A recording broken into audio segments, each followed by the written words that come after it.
আসসালামু আলাইকুম। বরাবরের মতো আবারও চলে আসলাম আপনাদেরকে দেখানোর জন্য পানের বরজের পান তোলার কাজ। কিভাবে পান তুলে সেগুলো গোছানো হয় সেটাই দেখাবো আপনাদেরকে আজকে।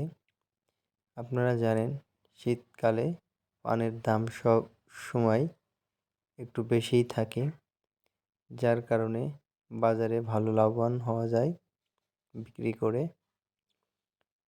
গাছের অবস্থা দেখতেই পাচ্ছেন এবং পান তুলে তুলে এভাবে সাজিয়ে থোয়া হচ্ছে।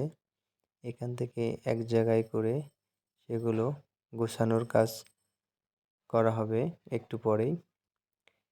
এভাবেই ভাঙা হয় পান। আপনারা চাইলেও পানের বরজ করতে পারেন।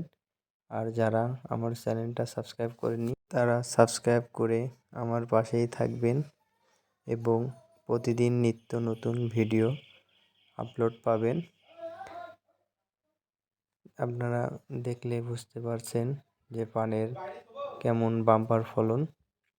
এমন ফলন হলে আপনারাও লাভবান হতে পারবেন আশা করি। তাই আর দেরি না করে আপনারাও চাষের জন্য আগ্রহ পোষণ করুন এবং আগ্রহ দেখান।